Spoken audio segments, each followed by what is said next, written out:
వారానికి ఒక్కరోజు విశ్రాంతి దొరకడమే గగనంగా మారిన రోజులివి. కేంద్ర ప్రభుత్వ విభాగాలు, కొన్ని పబ్లిక్ సెక్టార్ కంపెనీలు, ఐటీ పరిశ్రమల్లో మాత్రమే వారానికి 2 రోజుల విరామం ఉంటుంది.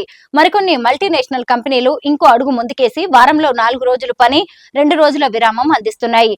ఇంతకు మించి ప్రపంచంలో మరెక్కడా విరామం వెసులుబాటు లేదు. కానీ ఉత్తరప్రదేశ్ లోని మీరట్లోని వారికి వారంలో ఒక్కరోజు మాత్రమే పని, మిగతా 6 రోజులు విశ్రాంతి.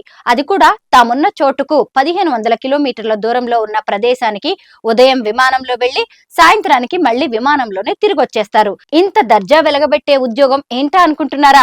ముంబై మహానగరంలో ఈ మధ్య ప్రయాణికులను నిలువు దోపిడీ చేస్తున్న ఘటనలు పెరిగిపోయాయి. ఈ దోపిడీ ముఠా ఒక ప్రత్యేక శైలిలో నేరాలకు పాల్పడుతోంది. తోటి ప్రయాణికుల మాదిరిగా మాట కలుపుతారు. చనువు తీసుకుని టీ, కాఫీ వంటి పానీయాలను ఆఫర్ చేస్తారు. ఎదుటి వారికి నమ్మకం కలిగించేందుకు వారు కూడా తీసుకుంటారు. కానీ మాయ చేసి క్షణాల్లో మత్తు మంది కలిపేస్తారు. ప్రయాణికులు మత్తులోకి జారుకోగానే వారి దగ్గరున్న విలువైన ఆభరణాలు, వస్తువులు స్వాహా చేసి దిగిపోతారు. ముంబైలోని బస్సుల్లో, లోకల్ రైళ్లలో ఈ తరహా దోపిడీలు జరుగుతున్నాయి. అయితే ఇవి వారానికి ఒకరోజు మాత్రమే జరుగుతున్నట్టు పోలీసులు గుర్తించారు.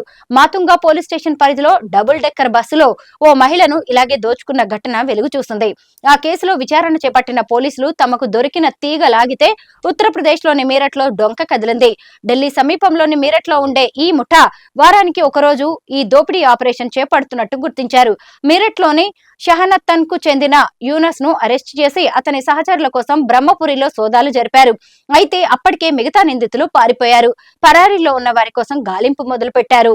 ఈ ముఠా మీరట్ నుంచి తెల్లవారుజామున బయలుదేరి ఢిల్లీ చేరుకుంటారు. అక్కడి నుంచి విమానంలో ముంబై చేరుకుంటారు. బంగారం ఎక్కువగా ధరించిన మహిళలను టార్గెట్ చేసి దోచుకుంటారు. ఆ వెంటనే మళ్లీ ముంబై విమానాశ్రయానికి వచ్చి ఢిల్లీకి తిరుగు ప్రయాణం అవుతారు. ఢిల్లీ ఎయిర్పోర్ట్ నుంచి కారులోనే మీరట్ కు చేరుకుంటారు. ఇదంతా ఉదయం నుంచి రాత్రి వరకు జరిగే దినచర్య. అది కూడా వారంలో ఒక్కరోజే. మరో 6 రోజులు విశ్రాంతి తీసుకుని మళ్లీ తమ దోపిడీ ఆపరేషన్ మొదలు పెడతారు. అంటే వారంలో ఒకరోజు మీరట్ కు 1500 కిలోమీటర్ల దూరంలో ఉన్న ముంబైలో పనిచేసి తిరిగి వస్తారన్నమాట. ముంబై పోలీస్ విభాగంలోని సంతోష్ మాలిక్ ఇప్పుడు ఈ గ్యాంగ్ ను వేటాడుతున్నారు.